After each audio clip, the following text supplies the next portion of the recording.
So I put up a poll. This was kind of interesting, asking should Dave Filoni retcon the sequel trilogy? Oh, and the two options I put were yes, please, and please no. And it was overwhelmingly yes, please. interesting. 152 votes, 66% yes, please. Because I would have put a third option in, which is just move past. Which I guess the please no, I guess that could be, but the please no could also mean no. I love them. Right, right. But yeah, the thing with rebooting is are we talking like replacing the whole storyline and whole new characters? Because calling back Daisy Ridley and everybody and say, no, we're just going to start over and you'll play the same characters. And now they're like 15 years older. And it's like, okay, that's not going to work. Just recasting the characters, coming up with whole new characters. Well, one way I think they could do it, if they do it, I don't think they're going to do it, honestly. No, I think that's a little bit too controversial. Even as unpopular as the sequel trilogy is, I still think it's something that would get Dave Filoni in a lot of trouble with some fans. But one way, because there were theories about this going around ever since Mandalorian first popped up. Well, specifically the season of Rebels that introduced the world between worlds, which is that we see it in the Ahsoka series. She encounters the Force Ghost of Anakin in the world between worlds. Do you remember that? Yeah. In that scene, in that episode, Ezra's wandering around in this place, and through these windows, he can see things happening in the past. One of them is Ahsoka battling Darth Vader on Malachor, I think it was called, where they had left her there to escape, and she stayed there battling Vader, and we never found out what happened to her. So he reaches through the portal as it looks like Vader's about to strike her down and pulls her through the portal, apparently saving her life from him.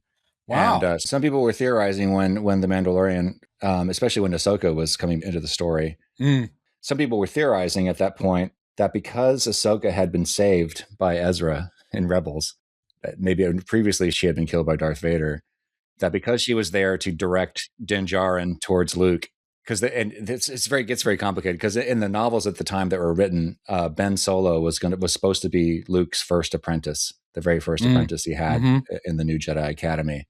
But then in this story, Grogu appears to be his first student. True. People were saying, "Oh, they're rewriting history. It's going to be a retcon." But then, of course,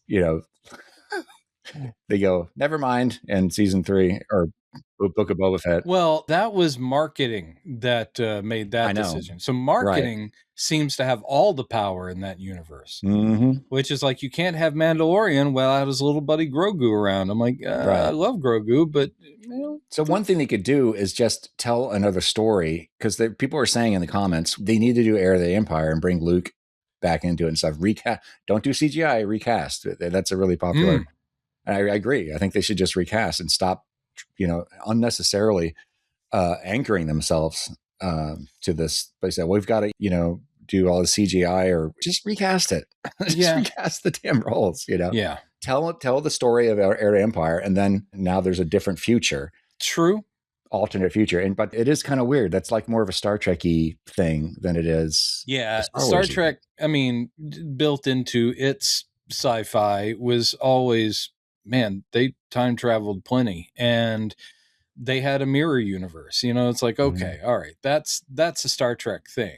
The idea of like time travel, or I can go back and change things, seems very un-Star Wars, but at the same time, it's an easy reset button, and that's the beauty of these fictional universes. You can go, well, that was always there, but no one had ever actually done it until this point, and it's our way of fixing our mistakes. It's hard to think of a non-awkward way to handle it, if that's going to be a thing. But one thing he does need to do, and apparently there is another trilogy coming, but it's not going to be Skywalker related, right? It's probably not.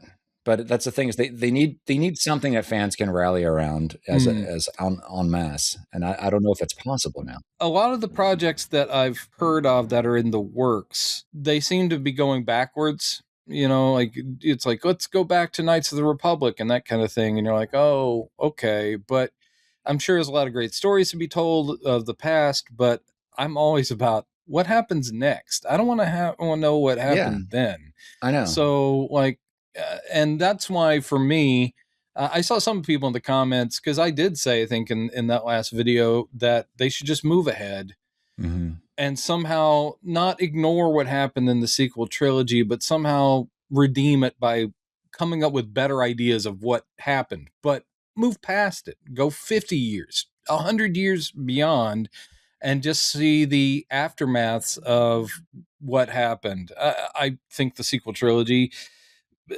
is flawed and bad for the most part, but I like those characters and I don't want them to be erased. And if you can just say, well, because of this happened, here's the new threat, here are the new heroes, let's just go forward. Just go forward. So you're saying the majority are saying hell's yes on the reboot, right? Yeah, according to that poll, yeah. As we just touched on, it's what it means to retcon is not so cut and dried. Because you named the video, it's like, can Filoni save Star Wars? I saw a bunch of comments with no. Yeah. There are a lot of, and people are really mean to him. And I was like, where's that backlash coming from? Not that the man has done nothing but genius, but as we both pointed out, and you pointed out, it's like, look, he has not had the control that we don't know where he'd take it. And I think that people are dumping on him because of things they didn't like that he did. And they're going, yeah, but I don't want to, he would screw it all up. I'm like, well, then show me the person who's the torch bearer. Who's the person who's going to take the Lucas originals forward, that whole universe. Filoni was in charge of Clone Wars, which for walking a line between kids entertainment and adult animation entertainment, baller. It was pretty great. I was surprised at how good that stuff was. So you guys, you shut up. Leave Filoni alone. Yeah, he wears dumb hats, but so do I. Look at this. I got a cowboy hat back there. I could be just like Dave Filoni if I wanted. So yeah. So here's one comment. He says the whole problem with Kathleen is that she decided to eliminate Star Wars history. This is we were talking about people who dismissed Disney as soon as they retconned or threw out the EU. We're done. I will say, though, that was a combo between, that was J.J. Abrams with Kathleen's okay. Yeah. Because J.J.'s like, well, if I'm going to do it, I don't want to be beholden to any of that stuff with Mara Jade and all that crazy EU nonsense. Get rid of it. To a certain degree, I understand that. I do understand that. And then they've been able to go back and cherry pick things from the EU that they like. Sure.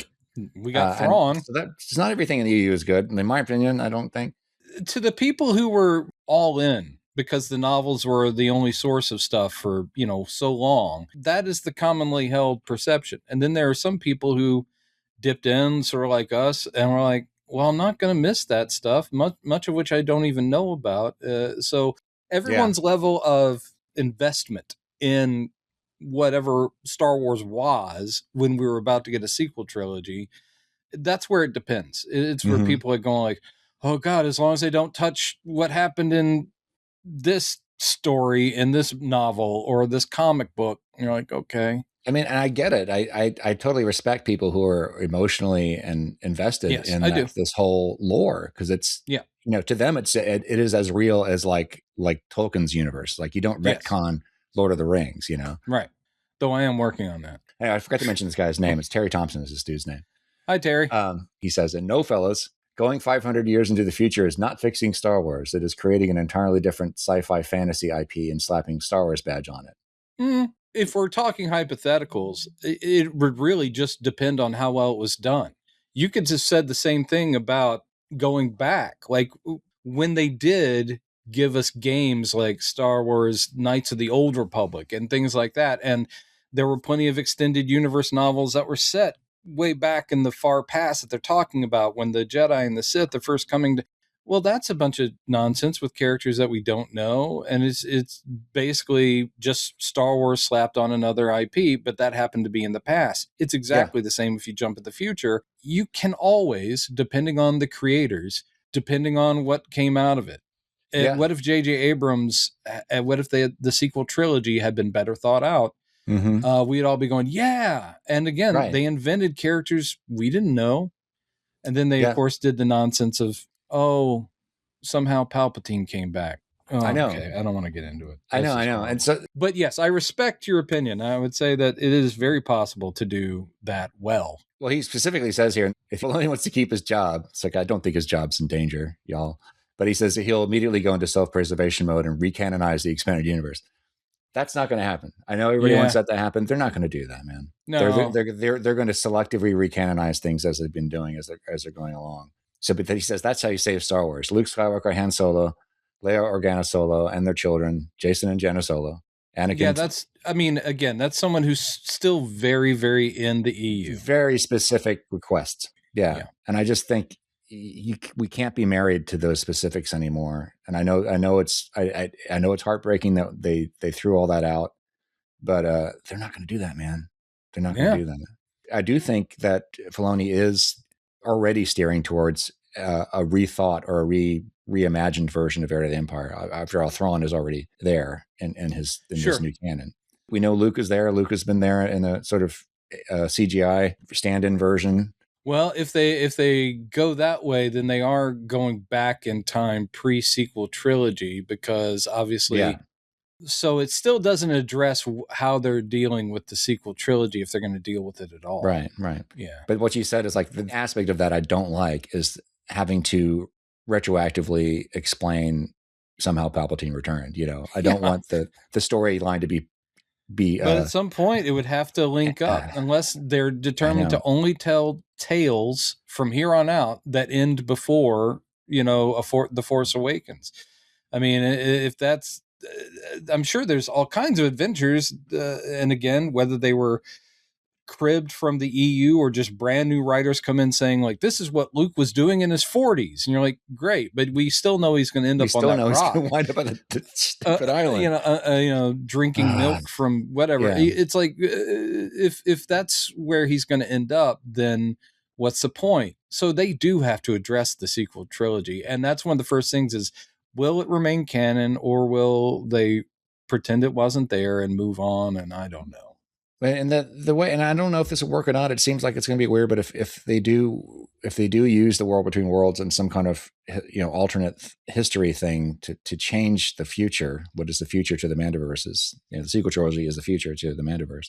Yeah, they got to do it in a way that's in story. Like say, here's where this future is going. We're going to avoid it, and so it's really explicit to the audience what's happening. I do think they would have. That's why I'm saying they can't avoid addressing it. They have to have something where, it could even be Ahsoka having a vision of the future, and she sees Rey and all that stuff, and she's like, and she sees that, and she's like, that can't happen. I won't allow this to happen. But again, I do respect the deep love that people have, and I get blamed for the same kind of adherence to canon. I get blamed. I'm mocked for that a lot. And I understand it's something that's like, no. This is Star Wars to me. And I understand your passion about it. I don't share it simply because I never got that deep into the EU. Right. So I appreciate it. Along the same way, we'll move on right after this. There's a lot of people who are just as into the Filoniverse, or whatever you want to call it, all the Clone Wars, Rebels, all that stuff. That's their touchstone. To them, that is their favorite version of Star Wars. And if you bring back the EU, that's going to erase that. So it's like you can't make everybody happy. Unfortunately, that's unfortunately true. I just don't think But so that's why Filoni, he really needs to find something new that everybody can go, that's, and I think what you say, going to the future might be the only way to actually achieve that. So skipping over the ugly, awkward parts and just saying like, and maybe never referring to them again. I know. No, they would have to. I mean, they would, you can't avoid talking about whatever what was it? The New Front? What were they called? First Order? The First Order. Thank you. I was like, I can't even remember what the baddies were called. They were just Empire 2.0. Okay. Anyway. Okay.